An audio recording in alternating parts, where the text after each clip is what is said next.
You're watching KLTX, Channel 15, serving the City of Lufkin. Welcome to 2020. The U.S. Census Bureau is ushering in the new year and decade with a census count. We'll tell you how you can help them in their quest to count the local population. Also, there is a new Alzheimer's support group. We'll tell you all about it. And we'll have an update on the Lufkin Independent School District's bond project. Welcome to 2020 and welcome to the January episode of City Hall Update.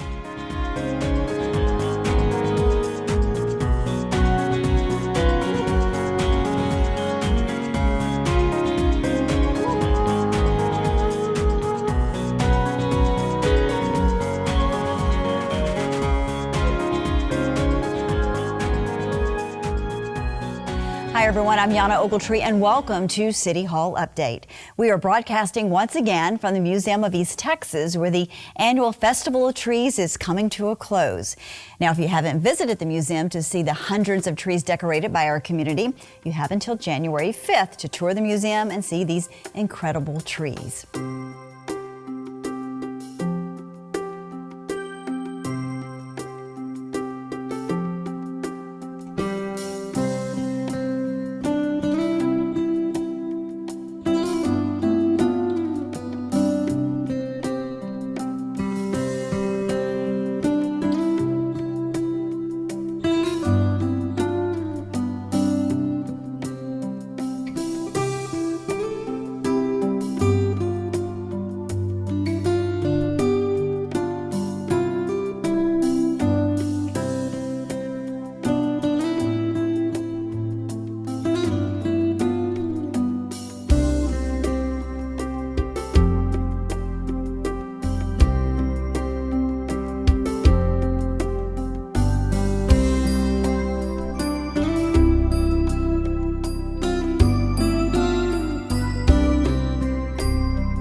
"2020 is a year for every American to stand up and be counted.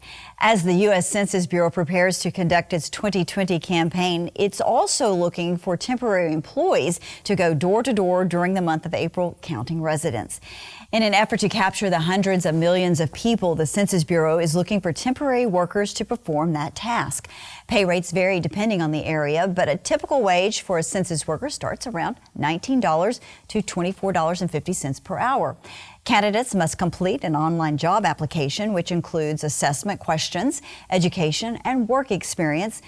Though it can seem a bit tedious to participate in the census, it is important that you do.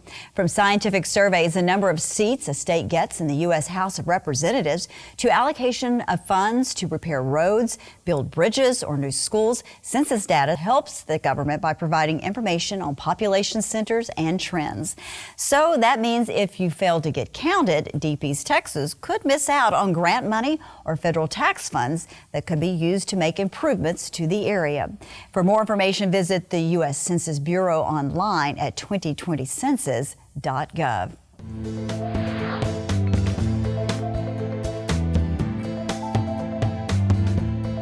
Welcome to Be a Census Taker, 2020 Census Jobs. My name is Joni Crestwell and I'm with the U.S. Census Bureau. We'd like to share how easy it is to apply for any of the thousands of open jobs in communities across the country. The application process happens online and takes about 30 minutes. You'll answer simple questions about your education, work, and other experience. Because the Census Bureau needs to fill thousands of positions across the country, recruiting efforts are already underway. Apply now, and your application remains in the applicant pool for the entire 2020 census cycle. You can also update the information on your application at any time by logging into the account you created when you applied and submitting the changes. After you submit your application, you can keep track of your status by logging into your account. You'll also receive email notifications. We'll reach out to potential hires to conduct a phone interview. The job offers are made verbally and followed up by a confirmation via email. The next step is to schedule an appointment to get your fingerprints done for the background check. Once your background check clears, you will be scheduled for training. The details for training will be determined by the position and operation for which you've been selected to work. Most importantly, you'll be paid for training time. Now, you're probably wondering about scheduling. That's one of the great features of these jobs. The hours are flexible and include days, evenings, and even weekends. And jobs for the 2020 census offer competitive wages that are paid weekly, along with authorized expenses such as mileage. It's a great way to earn some extra income and play an important role in shaping the future of your community. Be a part of this historic event. Join the 2020 Census team. Applying online is easy. Visit 2020census.gov/jobs and click the Apply Now button.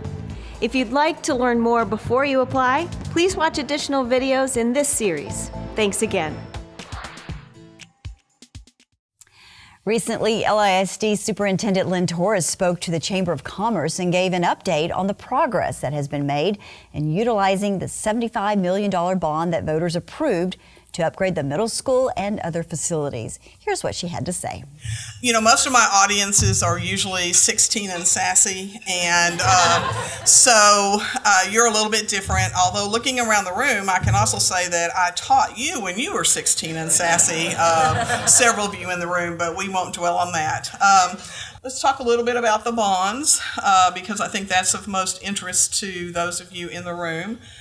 We did have a groundbreaking on our first project. We passed a $75 million bond in 2018 in May, and this was our first groundbreaking. It happened on October the 25th at a football game.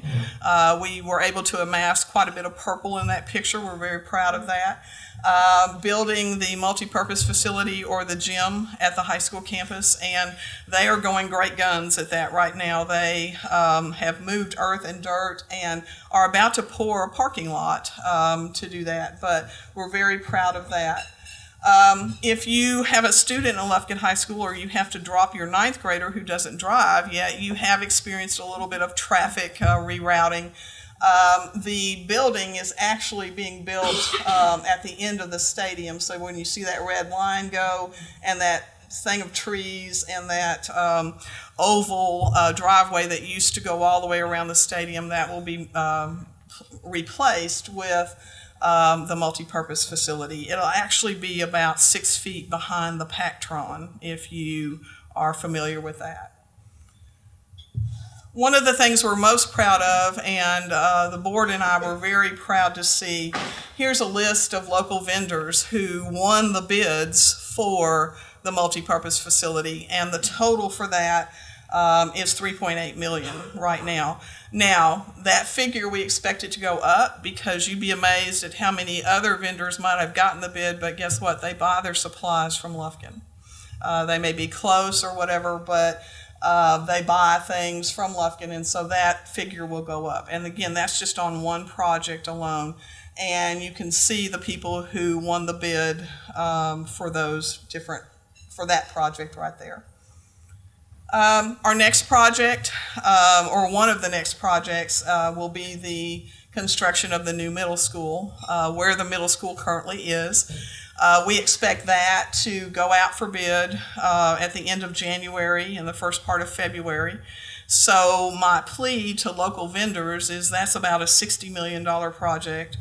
Total is what we set aside in the bond for that. We don't know what it will come in at, but that's a 3-year to a 3.5-year project, and hopefully local vendors will come forward and actually win the bid on that, because that's a great opportunity to keep your dollars home, and it's a great opportunity to have 3 years to 3.5 years of work right here without going anywhere else. This is one of the entrances to the new Lufkin Middle School, as by the architect Courtney Kelly with Goodwin Lassiter Strong is currently working on that. And here's our baseball and softball complex. You heard a little bit about it in the paper. What we discovered is that, if you're a coach or you're a principal, it's very, very rare in the school business for you to have the luxury of designing your own facility that you're actually going to coach and work in. That doesn't happen in the school business. We passed the bond in 2018. Our last bond before that was 2007, and before that it was 1995. So it doesn't occur very often in Lufkin. What we discovered with our baseball and softball facility was that our eyes were a little bit bigger than our budget. So we've gone back to the drawing board to probably make some cuts on that and to bring that in under budget. Right now, new plans are being drawn for our reductions, and those will go out for bid again at the end of December. You see the softball facility, the baseball facility, 2 new tennis courts, and where you see the circle and that other building, that is actually where the gym that we just talked about will be. One of the things that we'll be doing coming in February is we'll be selling the rest of the bonds that the voters of Lufkin approved.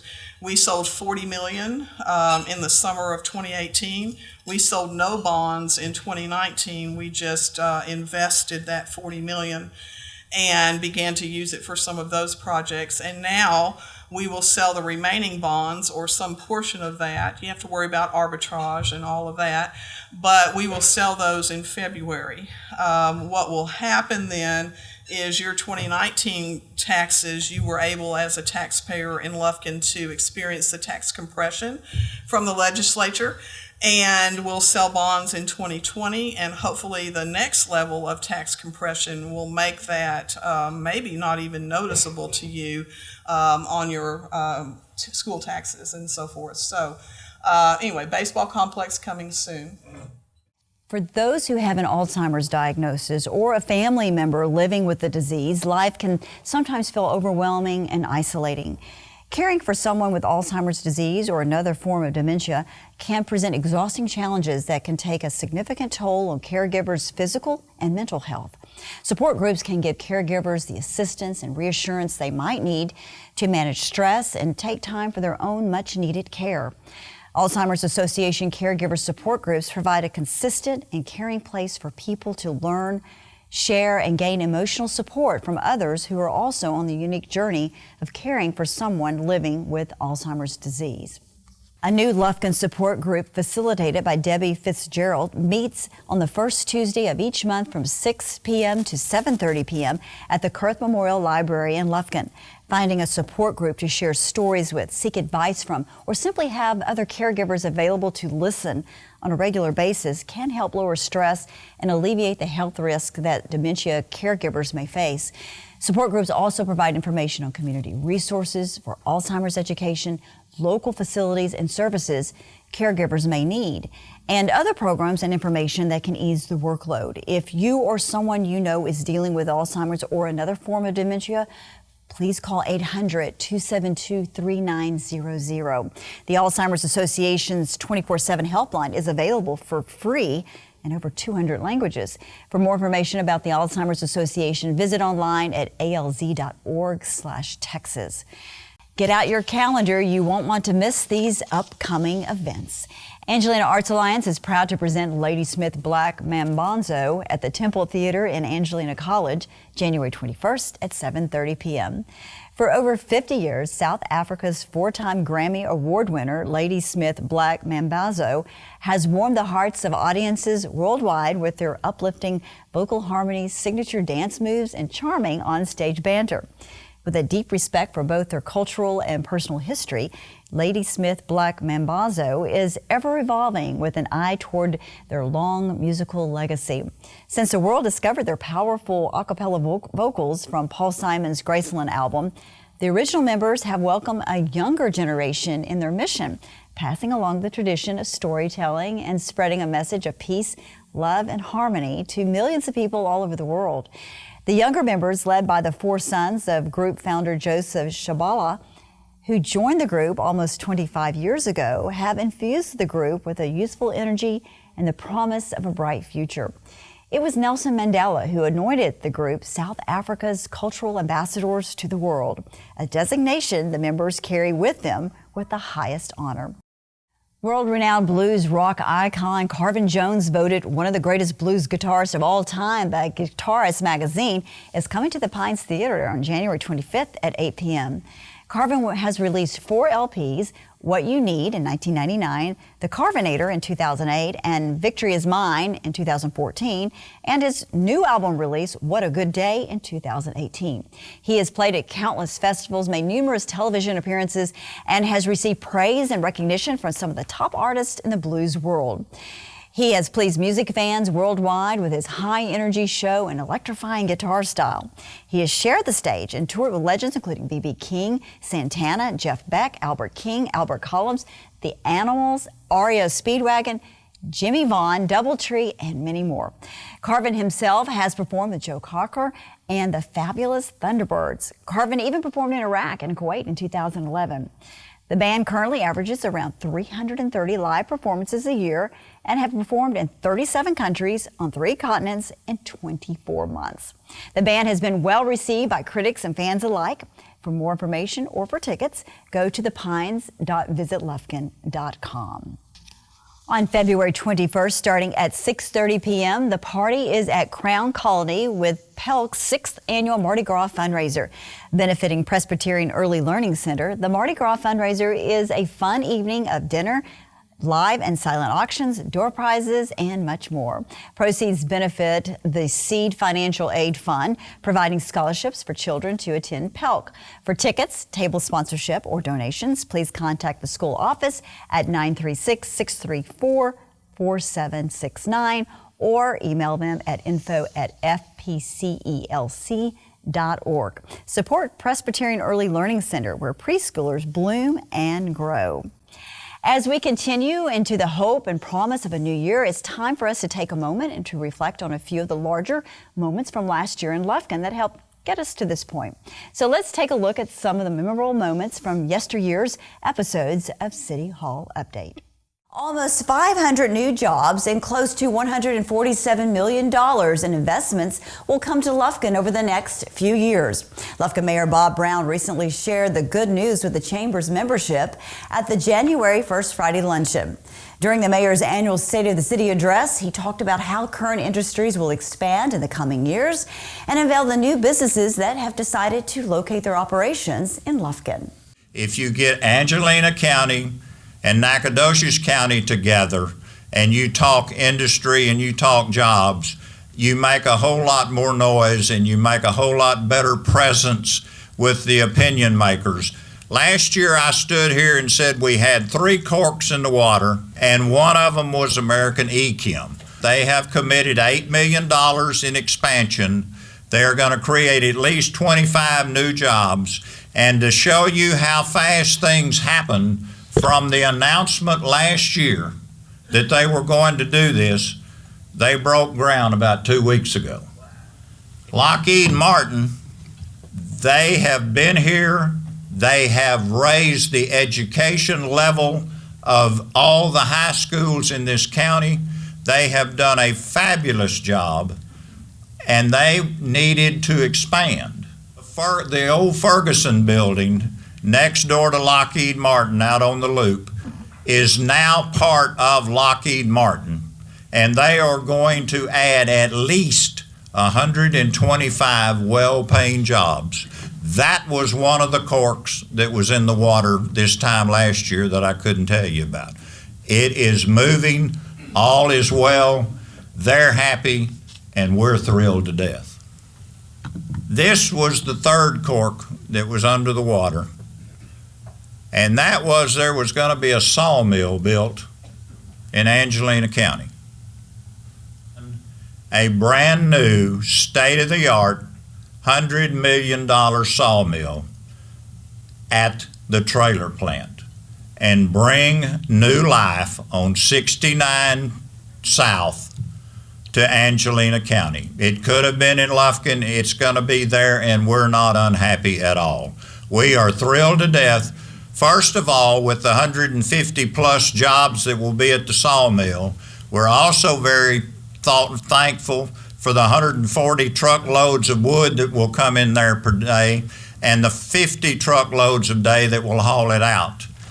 But economic development bringing hundreds of jobs to the area. That was the #1 story in 2018. I challenge you to make it the same story in 2019. Thank you. Helping local nonprofit organizations succeed in a competitive environment was the focus of the 2019 East Texas Nonprofit Leadership Conference at Angelina College. Executive directors, board members, and even volunteers spent the day learning more about financial management, fundraising, strategic management and planning, and organizational performance management. Now, this is the second conference hosted by the Center for Nonprofit Leadership at Angelina College. The center is designed to provide educational programs and support services to nonprofit organizations. It provides training for both emerging and tenured leaders, as well as other resources tailored to serve the particular needs of nonprofit organizations. Additionally, the center maintains a board bank, a listing of individuals who are qualified and willing to serve with nonprofit organizations in East Texas. For more information about the Center for Nonprofit Leadership, contact Center Director Donna Busler at dbusler@angelina.edu. Twin Disc, a global leader in power transmission technology for marine and land-based applications, recently broke ground on its new operations facility in Lufkin, which is set to open in early January of next year. The new 50,000 square foot manufacturing facility will focus on producing power takeoffs and clutches for heavy-duty industrial equipment. The main purpose of the facility is to assemble the company's complete industrial product line and to be a distribution center for all new products coming from European operations to the United States. The company will look to hire 20 to 30 people in the first year, with the intention to grow as business increases. Assembly workers, material control employees, and logistics specialists are some of the positions Twin Disc will seek to fill. This facility represents an investment in the Lufkin community. All told, the facility adds 50,000 square feet of production space, as well as job creation in the deep East Texas area. East Texas has experienced an unusual amount of rain and storms so far this year. In fact, severe weather has claimed the lives of 2 local children and is responsible for damaging homes and businesses throughout the area. With that in mind, we would like to share some simple but important reminders on how to keep you, your family, and belongings safe when we are threatened by severe weather. In any severe weather event, as well as other types of emergencies, preparation is vital. First, try to keep your vehicles full of gas instead of waiting until the last minute before bad weather moves into the area. It is also a good idea to keep your mobile phone charged. You should designate a place of shelter and understand that cars and mobile homes are at a greater risk when there is a potential for tornadoes and high winds. Find a family member or friend that you can stay with, but make sure your other friends know where to find you. We don't have a lot of basements in East Texas, so the next safest place in severe weather is a smaller interior room, as close to the center of the house as you can get. It is important to have non-perishable food and plenty of drinking water available. Personal care products are often overlooked, but equally important. Extra toothbrushes, toothpaste, soap, toilet paper, and feminine products should be kept in your shelter as well. Additionally, you should have at least a basic first aid kit. Now, if you want to go the extra mile on that, you might consider getting a trauma kit for more serious injuries. Consider keeping your supplies organized in rugged boxes so they can be easily moved, and keep a change of clothes in there as well. Finally, it's a good idea to practice shelter drills, just like you should do fire drills. For more in-depth information on what you can do to make sure your family is prepared for the next storm, visit cdc.gov and click on Emergency Preparedness. Well, it's a great privilege to have one of the youngest directors in our area join us. I guess upcoming, should I say, director, Mr. John Hughes. And I was just telling him off camera that just sounds like a director's name. And he says, because it is. This guy created all the shows in the 80s that we all loved. Like, did you say Home Alone? And Home Alone, The Breakfast Club, Ferris Bueller. But this is a different John Hughes, but on that same track. And because you have a new film I do. That is now on Amazon crime, right? Yes, ma'am. Tell me about it. The film is called Camino. It's a very independent, dark comedy. It was shot entirely between Lufkin and Nacogdoches, Texas. So it's very local to this area. I was born and raised here in Lufkin, went to school in Nacogdoches, and found myself in a position where I had the opportunity to make a movie and figured, when I was a kid, if I had heard there was a movie being made here, I'd have been really excited about it. Oh, yeah. And here I am with a chance to make one. Might as well do it here. There's no point in running off to LA or going to Dallas or anywhere else. So, excellent. Tell me about Camino. What is it about? What's the storyline? So Camino is about a couple of underage slackers who look for beer by stealing coolers out of the beds of people's trucks, which is something I do not recommend. But something that probably happens But something a lot. that certainly has probably happened to one or two people around here. Yeah. And they get a cooler home and find that it has 2 human kidneys being illegally trafficked across the state, and now they're in a whole mess of trouble. And so how did you come up with the storyline? Well, sadly, in my less valuable youth, when I wasn't quite a good citizen, I did occasionally do this exact activity. So it definitely happens. And had a buddy one time who was like, I really don't feel comfortable with this. He was probably the smart one in the group. And someone else popped off the classic question of what's the worst thing that could happen if we steal this cooler? And lo and behold, I thought of the worst thing that could happen if we stole that cooler. And 5 years later, it was a movie. So there you go. Well, that's incredible. And so you started this work at SFA with another former student of SFA to create the Justin film. Herring. Okay. Yes. And so tell me, how did you get the ball rolling, to make a film? It's really like a one step at a time process, because until you've made a film, you have no idea how to make a film, no matter how many classes you've attended. Right. So the first step was really just deciding, hey, let's do it. Let's try. And the next logical step was, I guess we need to find some money, because we're going to need that at some point.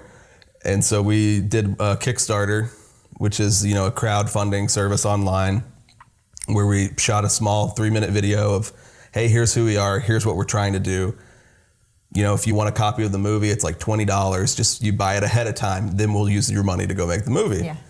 And so we were trying to get $10,000 through that, ended up getting about 12. Wow. And then through that, doing so well, a couple of local investors to the area just became aware of the project. Mark Hicks is a local person here in Lufkin. He caught on to the project, invited us to come have lunch with him one day, and he was like, how could I help? A lot of people came to came forward, with hey, now that I know this is a thing, we think it's kind of fun, we'd love to help out. And so we got more money and access to locations and props and just all sorts of stuff through doing that. And that became one of the hidden little secrets of the film of originally deciding to do it here was just to be let's make a movie where we're from. That's kind of fun. And then it became a thing where in hindsight, it was well, if we hadn't made it here, I don't think we could have made it, because everyone here was so giving with not only their time and talent, but their money and their property, You had to have that. And you also used some local folks to be in the movie as well, yeah, right? Absolutely. Yeah. We did a full national casting call, so we did have people sending in auditions from all over the place. We had one actor come all the way from London, which was pretty wild, but most of the cast is from Lufkin or Nacogdoches, whether they have been the community theater members, like the Lamplight Theater in Nacogdoches, or the local community theater here in Lufkin, or even just people who kind of thought it'd be fun to be in a movie, because there are so many things you don't think about of you need a lot of extras. There's a lot of characters in movies who kind of just pop up and say one line at the, in the back of the gas station or something, whatever. Mm-hmm. And so we really filled it out with just people from here who are willing to come down and, in exchange for feeding them and putting them on camera, say some words for me. So. And how long did it take you to make the movie? So it was February of 2015 when Justin and I said, hey, we should make this movie. We had finished shooting it July 2015, July 4th weekend, we finished shooting it. It was shot. And then it was completely done April of 2016. So about 14 months, give or take, I guess. And how long a movie is it? It's 75 minutes. It's a full-length feature film. Yeah. Yeah. Was 95 minutes, cut a little bit out as you go, but yeah. So how did you get it on Amazon Prime? How did you get someone to pick it up? Well, we one of our goals once we got the movie finished was we just wanted to get it into one real film festival. You know, somewhere where we could screen it in front of 100 strangers who didn't owe us anything and could be mean to us in a real theater. You know, we just wanted the experience of really showing the movie. And lo and behold, we got it into the Lone Star Film Festival in Fort Worth, and it's a pretty large festival. We ended up winning. Oh, wow. And that led to 15 more festivals where we ended up winning several more awards. And then by the time we did all of that, it was, you know, when we made the movie, we never planned on releasing it, period, because we didn't think anyone would care. And then by the time you accidentally screen it across the world and win a bunch of awards, you go, well, I guess maybe we should try to do something with it. And yeah, so I had been approached by several distribution companies and a lot of people who were interested in getting a part of your film, and it took a lot of reading and talking to attorneys, you know, of how do I know who to trust and how to trust them and what's the right thing to do. Another huge learning curve there, how to market it. A lot. And do you plan on making another one? I do, yeah. Good. Because John Hughes is the director's name. It is, so much so that I can't put it on my movie because I'm taking someone else's credit at that point. So I'm John Patrick Hughes on all of that stuff. Yeah. But that sounds even better. Yeah, it's got a little something extra there to it. And you know what's interesting is that you see a lot of students coming out of SFA and with a film background, and they do well. You know, they must have a great program at SFA. They do. It's a very hands-on program. It's a very, like, if you want to get out of school and go work on film crews and commercial crews and like make a living, it's an excellent school because it kind of treats your 4-year film degree almost like a trade school. You know, like you're working actively a lot on like, this is how you work as a first assistant camera operator. Here's how to be a gaffer or a key gripper, all these little jobs that you see roll down the endless credits of a movie where you're like, I wonder what that person does. Like SFA will teach you what that person does and how to do it. And that's a good way to pay your bills later on. Well, we wish you the best of luck. That is incredible to have a movie released. And of course, if you'd like to catch Camino, you can, like I said earlier, you can get that on Amazon Prime. And this is not John Hughes, this is John Patrick Hughes. So be looking for him because I think he's going to be doing bigger and better things. We're going to try. Yeah, so absolutely. So congratulations to you so and much. Your team. Thank you. And thanks for joining us. Thanks for having me out. It was a good time. Hammer Equipment is moving to Lufkin. The dealer and servicer of Kubota tractors and equipment is expanding its operations and has chosen Lufkin for its new corporate headquarters. Lufkin Economic Development Director Bob Sanford recently delivered the good news to the City Council in a regularly scheduled meeting. Hammer Equipment has approached the city about moving their corporate headquarters to Lufkin, Texas, inside the city limits. They have many options, and they explored other locations, but it was brought to the board of 4B, and it was a vote that we give Hammer Equipment $100,000 one-time payment to locate a building to exceed $1 million in cost and employ at least 15 employees. Click it or ticket. That's the message from the Texas Department of Transportation. Seatbelts save lives and it can save you money. Despite that, some motorists continue to risk their lives and their pocketbooks when it comes to buckling up. TxDOT Lufkin District Engineer Cheryl Flood recently unveiled the latest statistics that show how well the Click It or Ticket campaign is resonating with drivers. In 2018, there were 2,623 reportable vehicle crashes that resulted in 982 fatalities in Texas, in which occupants failed to wear seatbelts. The National Highway Traffic Safety Administration reports wearing a seatbelt reduces the risk of dying in a crash by up to 45% and up to 60% if you're in a pickup. We wear a seatbelt in conjunction with other safety devices in the car, like the airbag and everything. But the first thing you got to do is buckle up. And then all these other safety devices will help you. Okay, that works in conjunction with that seatbelt. You know, getting a ticket is probably the luckiest thing that you can do if you are involved in a crash. You come here and you will have to pay a fine. It does range up to $200. You may be able to do defensive driving or have this case dismissed, but there will be a little work involved with that, such as distracted driving classes or something of that nature. 1 in 5 vehicle crashes in 2018 involved a teen driver.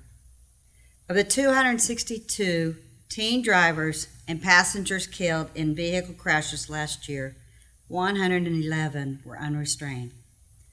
That is 42% who were unrestrained at the time of the crash and either died or suffered serious injuries. State law requires everyone in a vehicle to wear a seatbelt or face fines and court costs up to $200. Children younger than 8 must be in a child safety or booster seat. Even one life lost on Texas roadway is too many. Myself and our city marshal went and became certified car seat technicians so that we would be able to install car seats, check car seats, and then give car seats away to those who do not have car seats so that we could ensure that more kids will be safely and properly restrained and be able to survive crashes, and less parents will have citations for not restraining their kids in safety seats. Just remember, we've got holidays coming up, and our deputies will be out there as well. But just tell everybody you can that wearing a seatbelt is the thing to do. It's the cool thing to do. So wear a seatbelt. Now, top bragging rights were on the line, and for Lufkin Police Chief David Thomas, it was a chance to showcase his skills. Recently, Chief Thomas took part in a statewide competition on firearm proficiency. Now, this isn't Chief Thomas's first time to compete in the event, and not his first time to walk away with a few bragging rights. Chief, welcome to the show. It seems like it was this time last year we had you in the studio. We were talking about the police games and how Lufkin did so well, and this year you did not disappoint. Yeah, we were happy because usually we send a lot of officers to the police games for PR and recruiting. We try to steal officers from other agencies with that. Borrow. Yeah, borrow, steal.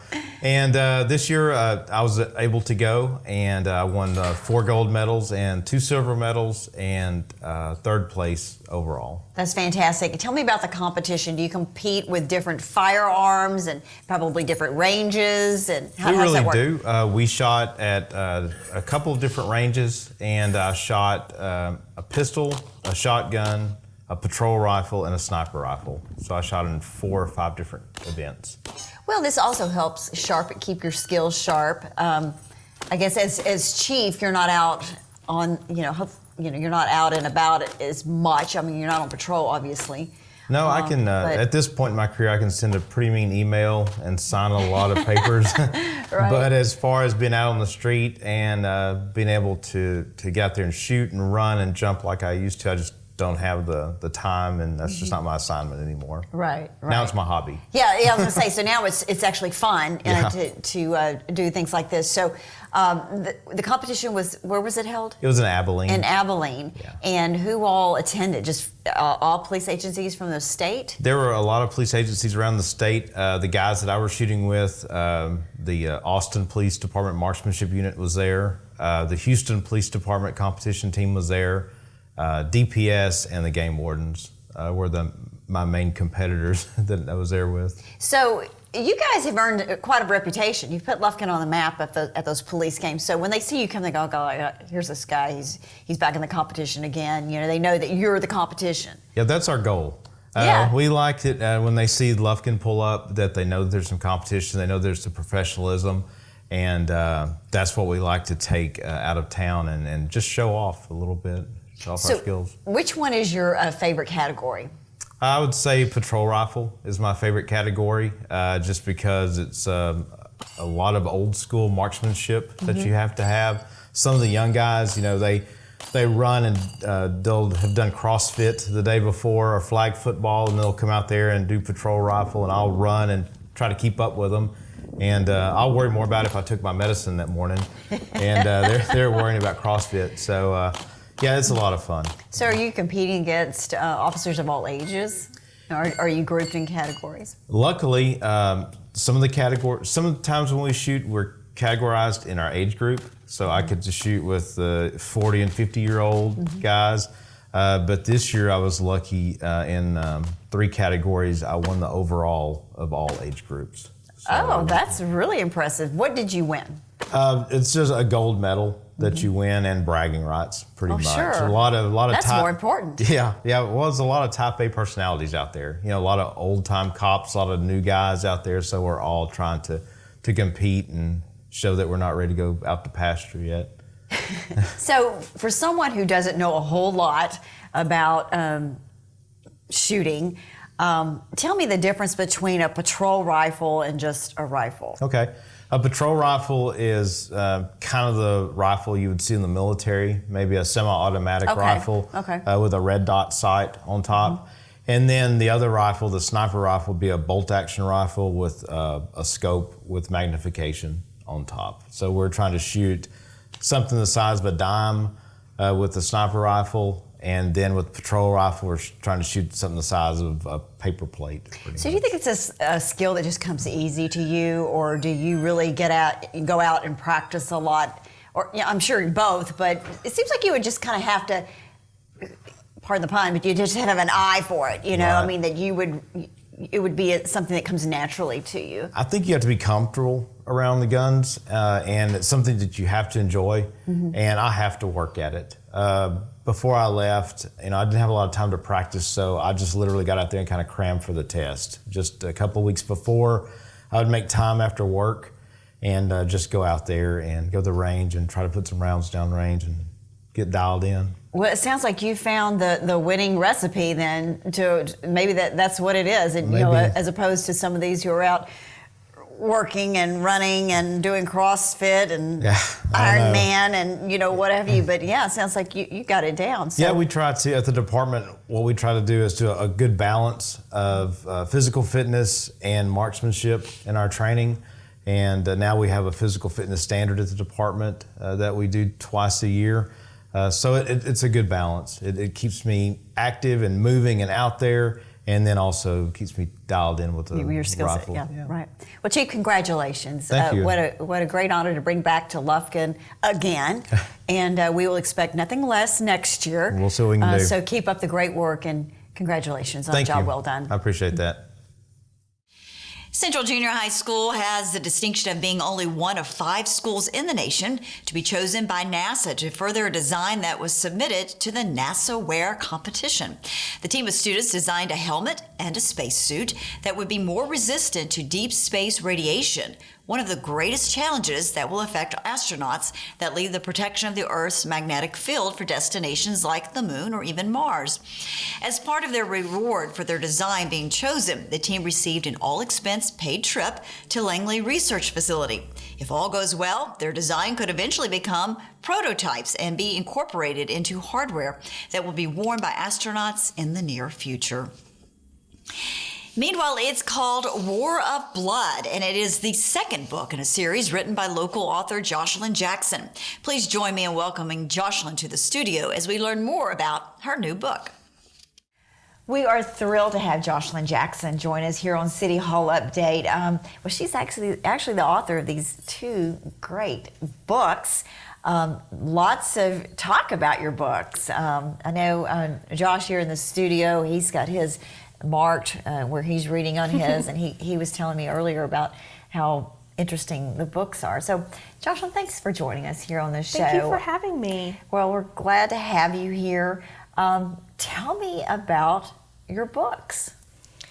Well, they're young adult novels from age 15 and up. Anything younger than 15, I kind of worry, but they're pretty perfect for the high school level. They're a Christian-based novel with kind of darker undertones. They've got shapeshifters in it, they've got vampires in it, but it's the traditional vampires that you see, like the coffins and the scary stuff like that. But it's all like Christian based. There's no, I guess, super scary stuff in it. It's a fun way to flip an old story. Okay, so the first book is War of Souls. And how did you come up with this idea? Well, I actually didn't come up with this idea alone. When I was young, me and my best friend used to have this world called Atlantis, where we like pretended we were characters in this world, and the characters in my book are actually some of the characters I pretended to be when I was like 6, 7 years old. So that's where it came from, the original idea. Of course, when I got to the end of War of Souls, I rewrote it because I realized it would need to be a trilogy instead of an original one, but that's a kid's imagination is where the idea came from. And that's crazy. If you think about when you were 6 or 7 years old and you're playing, make-believe, and you have all these characters, that one day it would turn into a book. That's pretty cool. Never thought that was possible. Like, never pictured me being a writer at all. And how long did it take you to write your first book? My first book took 4 years to write, and I hand wrote it in notebooks because I didn't have a laptop at the time. So I hand wrote the entire thing, and then my husband decided that, okay, if you're going to do this, you need to actually have a laptop. He bought me one, and then I rewrote. I rewrote the entire thing again into what it is now. Oh wow! I wonder if a lot of authors start out that way and just kind of handwrite it. I feel like they do. Most authors that I know personally have started from like they were kids, and they just kind of journaled stuff in. And then eventually got to the point where they wrote a novel. But I never thought I would be an author. Like, ever. Did you go to school around here? Yes, I went to Central High School. Okay. So I went to Central my whole life. So you must have had a pretty good English teacher. They were pretty awesome. Miss Weathers was the one that encouraged me the most, even though I just thought she was full of it at the time. She kept saying, "You're a really good writer, you should write." But I was like, nah, that's not for me. I'm not going to do that. So yeah. So I know your educators are very, very proud of you. So after you write the book, do you have someone proofread it? What is the process? Yes, ma'am. Because I'm self-published, I don't have the publishers like editing agencies that they'll use. I actually just ask friends to help out. My sister-in-law, Miranda Brooks, she would go through and find all the grammatical errors that I did because there was a ton of them. And then my cousin, Abby, now Nettles, was Brooks. She will go through and find all the plot holes and things that don't really make sense or places that I can put more information in. So, yeah. So you mentioned grammatical errors. You don't think of a writer just having a ton of grammatical errors. Tell me about that. Maybe other writers don't, but I do. Growing up, I was not very good at English ever because I couldn't do like how you fix the sentences and you find the errors. I was never good at that. I can't even spell. It's really bad because I'm actually dyslexic. And so that's one of the reasons I never thought that I could be a writer, even though everybody said I was like a really good writer. I didn't think that was an option for me. That's interesting that you're dyslexic and you can write 2 fabulous books. That's a true success story. That you should share with kids in that program, because a lot of times I have a son who's dyslexic, and they really get down on themselves and start doubting what they can do, and so that's a great story to share. Yeah, it wasn't until after I finished War of Souls and people read it and they're like, "Hey, this is a really good book. Like, you're really good at this," that I realized that no matter if I do spell a lot of things wrong, I can have somebody help me fix it, but it's more the story that matters than the grammatical errors that are in it. Right, it's got to be a great story. Yeah. Yeah. And I can tell the story, it's just might not be spelled correctly. Okay, so then after that, you had War of Blood, and this is the second in the series. Tell me about that one. It's just... War of Blood, it continues on Victoria's quest to end the fight over the human soul. It goes more into backstories into some of the characters, and you get to see most of our villains in this book, whereas the first one you just saw one and a few little dabbling stories in it. Okay, and so when did these books go on sale?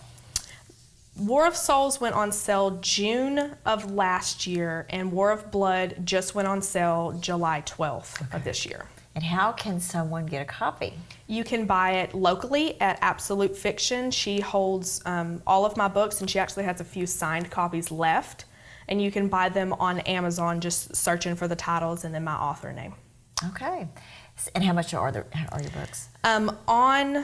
I think this one's sold for $14 now, but this one's still priced at $15. It's like $14.99 actually. Yeah, and it's not just a real big book, so Right. it looks like it could be an easy read. It's pretty easy. Most people say that the better readers get through it within a couple hours, but even my father, who doesn't read at all, ever, I don't think I've ever seen him read a book, got through my second one in 4 days, I think. But he also said it's because it was really good. I was going to say, because that's a good sign if people can get through it so quickly because they just can't put it down. Because he said that he was making breakfast and had it and was stirring his eggs and stuff and my reading. goodness. And well, I know they were proud of you. He's pretty ecstatic about it. Okay, so if you would like some more information or want to get a copy of this book, you can check it out on Amazon or at the Absolute Fiction bookstore. Absolute Fiction. Where is that located? That is on the Loop over next to 94. It's, I think, the only bookstore in Lufkin currently. Okay. So I actually just had a signing there. Oh, cool. So it's War of Souls, the first one, and then War of Blood by Miss Jocelyn Jackson, our local author here. Congratulations. Thank you. On such a wonderful accomplishment. Thank you. Thanks for joining us here on the show. Thank you so much. I'm glad I'm here. You may have recently seen a large group of bicyclists riding through Lufkin. They are actually participating in the Texas Brotherhood Ride, which honors emergency responders who have died in the line of duty. Firefighters, police officers, and EMS personnel are riding to remember 14 first responders who lost their lives this year. The riders began their journey in Hempstead, Texas, and rode to Austin, traveling through Dallas-Fort Worth Metroplex. Riding for 8 days and over 650 miles in total, they averaged 80 to 100 miles each day, all to honor their fallen comrades. The Texas Brotherhood Ride is a nonprofit 501c3 public charity organization. Other than the cost of conducting the rides, all donated proceeds go directly to the designated beneficiaries. No one is compensated for their time, and all team members sacrifice their own time with their family and work to participate in this event. Now, if you are interested in joining Texas Brotherhood Ride or making a contribution, you can visit their website at texasbrotherhoodride.com. If you have been in downtown Lufkin lately, you probably couldn't help but notice the large Lufkin display in front of the old Angelina Hotel on Shepherd and First Streets. Thanks to Main Street Lufkin, the display has quickly become the hottest spot in town to take pictures. Built as an interactive sculpture, the eye was intentionally left out of Lufkin so you can pose for a picture. Don't feel limited by that. There is plenty of space for you and your friends to get creative with your pose. And of course, be sure to share your pictures with Main Street Lufkin on Facebook. The Angelina Arts Alliance has been awarded a $11,500 grant from the Texas Commission on the Arts. This is the second time the organization has received the Arts Create grant that will provide year-round operational support to the Alliance. Meanwhile, for the first time in the organization's 19-year history, the Angelina Arts Alliance is partnering with professional strategic planning consultants to help guide the organization as it develops a long-range strategic plan. Thanks in part to a generous grant received from the TLL Temple Foundation, the Angelina Arts Alliance staff and board of directors will work with consultants Suzanne Smith and Joanna St. Angelo of Social Impact Architects of Dallas. The consultants, the Arts Alliance, and several community stakeholders will assess the organization's operations, programs, mission, and overall impact on the community. The planners, in collaboration with the Arts Alliance, will create a multi-year strategic plan going forward with measurable results based on actions and goals to achieve long-term success and increase its community impact. The Lufkin Parks and Recreation Department has a new location. For the last few months, the city has been renovating the former Calvary Baptist Church Family Life Center on Montrose Street, the site of the new recreation center. From dance, tumbling, and cheer to karate, basketball, and other sports, the Lufkin Parks and Recreation Department has a class to get you moving. And according to city officials, the new expanded space will allow the department to grow its current program and offer even more activities. My name is Mike Flynn. I'm your Parks and Recreation Director, and I'm so excited to welcome you to our brand new recreation facility here at 516 Montrose. Our hours of operation will be Monday through Thursday from 8 a.m. to 8 p.m., Fridays from 8 a.m. to 5 p.m., and beginning in 2020 on Saturdays from 9 a.m. to 5 p.m. There's no membership. The facility is open to the public. We have a cardio room that's available to anybody during our normal operating hours. As long as we don't have classes going on in our gym or basketball practices, our gym will be open for open basketball. We will be offering classes such as gymnastics, your fitness classes, karate, art classes. We're always looking for new instructors. So if you have a great idea, a brilliant idea that you'd like to share with the public, come and see us, come and talk to us. We'd love to have you.